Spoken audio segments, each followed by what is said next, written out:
أعوذ بالله من الشيطان الرجيم.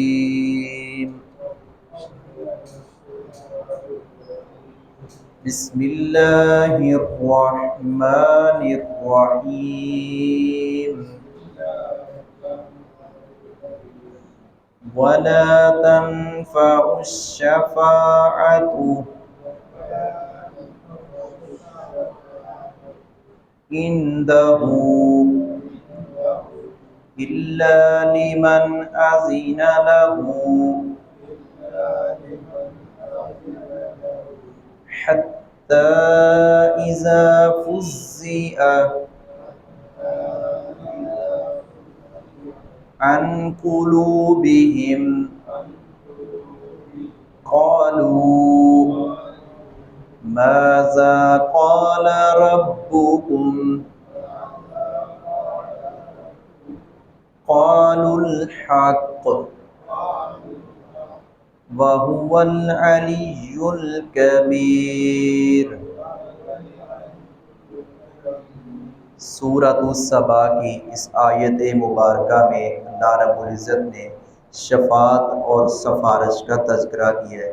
کیونکہ پچھلی آیت میں اس بات کا ذکر ہوا تھا کہ زمین و آسمان بنانے میں اللہ رب العزت کا کوئی ساجی، کوئی شریک اور حصے دار نہیں.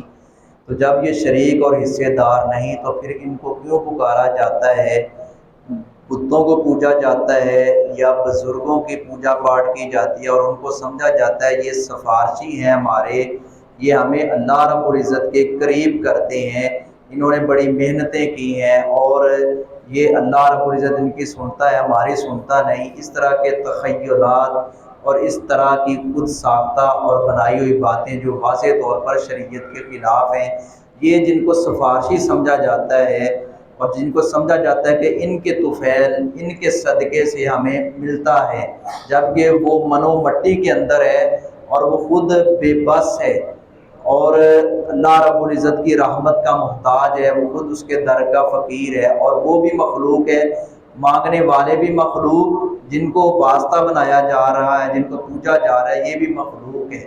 جبکہ مانگنا مخلوق کا کام ہے اور عطا کرنا خالق کا کام ہے، اور اللہ رب العزت سب کی سنتا ہے اور سب کی پکار کا جواب بھی دیتا ہے. ہمیں منانا نہ آئے یا ہمیں اللہ رب العزت نے جو تقاضے ہم سے کرنے کا حکم دیا ہے، جو اصول اور آداب شریعت نے رکھے ہیں، ان کو ہم پورا نہ کریں، کوتاہیاں ہمارے اندر ہوں اور ہم یہ اس طرح کے افسانے گاڑ لیں کہ یہ ہمیں اللہ کے قریب کرتے ہیں، یہ جہالت اور نادانی ہے. تو یہاں اللہ رب العزت نے فرمایا کوئی سفارش کام نہیں آئے گی. جن کو آج سفارشی سمجھا جاتا ہے یہ سارے بے بس ہوں گے. وہاں جب اللہ رب العزت عرش معلیٰ پر جب کوئی احکامات بھیجتا ہے، عرش معلیٰ والے فرشتے آسمان دنیا تک جتنے بھی فرشتے ہوتے ہیں، اللہ رب العزت کوئی بات کرتا ہے، اللہ رب العزت کچھ بھی فرمانا چاہتے ہیں، فرشتوں پر کبھی ہیبت، خوف طاری ہو جاتا ہے. حالانکہ پتہ نہیں اللہ رب العزت نے کتنی محبت والی بات کرنی ہوتی ہے، لیکن فرشتے جو ہیں وہ کپانے لگ جاتے ہیں، ان پر ہیبت اور خوف طاری ہو جاتا ہے. اور وہ فرشتے بعد میں اس آیت میں یہی بات اللہ رب العزت نے ارشاد فرمائی ہے کہ جب فرشتے جب اللہ رب العزت کوئی بات فرما دیتے ہیں، کوئی وحی یا کوئی احکامات جاری کر دیتے ہیں، فرشتے ایک دوسرے سے پوچھتے ہیں کیونکہ خوف اس قدر طاری ہوتا ہے اس وقت. ہاں اللہ رب العزت نے کیا فرمایا، تم بتاؤ جی، آپ بتائیں جی. فرشتے آپس میں ایک دوسرے سے کہتے ہیں کہ اللہ رب العزت نے کیا فرمایا، ہاں جی یہ بات فرمائی جی، اللہ رب العزت نے حق فرمایا.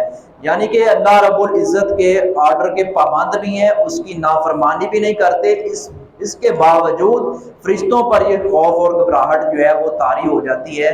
تو انبیاء اور ملائکہ، انبیاء اور فرشتے یہ سفارش کریں گے، لیکن کن کی کریں گے؟ اہل ایمان کی کریں گے. کب کریں گے؟ جب اللہ رب العزت اجازت دے گا. من ذا الذی یشفع عندہ الا باذنہ. آیت الکرسی ہمیں یہی بتاتی اور سکھلاتی ہے کہ کون ہے جو اللہ کے ہاں سفارش کرے مگر اس کی اجازت کے ساتھ. تو جو خود شرک کی دعوت دیتے رہے، جو خود اپنا لوگوں سے مانگ کر کھاتے رہے، جنہوں نے لوگوں کے گھر اجاڑ دیے، جنہوں نے لوگوں کا کباڑہ کر دیا اور ان کو سمجھا جاتا رہا کہ یہ مشکل کشا، یہ ہمیں اللہ کے قریب کرتے ہیں، کیا یہ ہمارے سفارشی ہیں؟ تو یہ تو بہت بڑی جہالت ہے کہ کلمہ پڑھ لینے کے بعد اس طرح کے نظریات رکھنا، یہ مارے مارے پھریں گے، یہ تو خود جو ہے وہ سفارش ڈھونڈیں گے، لیکن ان کے لیے کوئی سفارش کام ہے کیوں؟ مشرک کے لیے سفارش، نبیوں کو بھی روک دیا گیا ہے کہ مشرک کے لیے سفارش نہیں کرنی۔ ہاں جو گناہ گار ہیں، چھوٹی موٹی کوتاہیاں جن سے ہوگی، وہ اللہ رب العزت کے حکم سے اہل ایمان کی سفارش فرشتے اور انبیاء اور ملائکہ کریں گے، لیکن اللہ کی اجازت کے ساتھ مشرک کی سفارش نہیں ہوگی۔ تو اس لیے ہمیں غور کرنا چاہیے اور ہمیں توحید نہیں بلکہ توحید خالص کو اپنا لینا چاہیے، شرک سے دور ہو جانا چاہیے۔ شرک دھکے سے انسان کے اندر سرایت کرتا چلا جا رہا ہے، اور امت مسلمہ کے اندر شرک بڑی تیزی کے ساتھ پھیل رہا ہے۔ تو اس لیے ہمیں یہ شراکت داری جو یہ لوگ کرتے ہیں ان سے بچنا چاہیے۔ وَلَا تَنْفَعُ، اور نہیں نفع دے گی، الشفاعۃ، سفارش، شفاعت کوئی نفع نہیں دے گی، اندہ اس کے پاس، اللہ رب العزت کے پاس کوئی سفارش کام نہیں آئے گی کہ یہ معین الدین چشتی صاحب ہے، اجمیری ہیں، یہ حضرت شیخ عبد القادر جیلانی ہے، یہ فلاں ہیں، یہ اللہ رب العزت کے یہاں سفارش کر دیں گے۔ فرمایا میرے یہاں کوئی سفارش کوئی کام نہیں آئے گی، الا لمن، مگر اسی کو، آذین لہ، جس کو اجازت دے گا اللہ رب العزت جس کو اجازت دے گا وہ سفارش کرے گا، اور وہ بھی اللہ رب العزت نے اصول مقرر کیا ہوگا کہ اس کی سفارش، اس کیٹاگری میں جو لوگ آتے ہیں ان کی سفارش کر سکتے ہیں،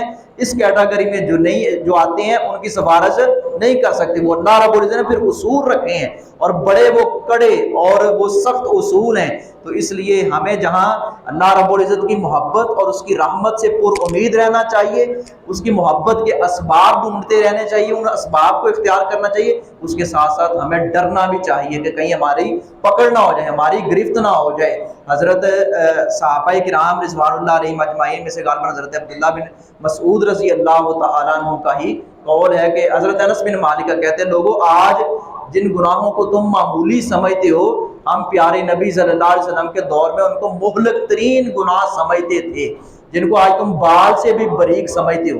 اس لیے ہمیں ڈرتے ہی رہنا چاہیے کہ یہ غلطی میں نہ کروں، بے شک وہ دیکھنے میں چھوٹی سی غلطی ہے، ہو سکتا ہے اسی سے گرفت ہو جائے۔ جب بندہ بچنے کی کوشش کرے گا اور نیکیوں کا حصول جو ہے اس کے لیے کوشش کرے گا، اللہ رب العزت سے محبت کرے گا، شرک سے بچنے کی تڑپ ہوگی، تو پھر انشاءاللہ اسے اللہ کی محبت بھی میسر آئے گی اور وہ اللہ رب العزت کے ہاں سرخرو ہوگا، حتیٰ یہاں تک کہ اذا فزع، جب گھبراہٹ دور کر دی جاتی ہے، ان قلوبہم، ان کے دلوں سے۔ فرشتوں کی بات ہو رہی ہے کہ فرشتوں کی یہ صورتحال ہے کہ فرشتوں سے جب گھبراہٹ دور کر دی جاتے، قالو، وہ کہتے ہیں، ماذا قال، کیا کہا ہے، ربکم، تمہارے رب نے۔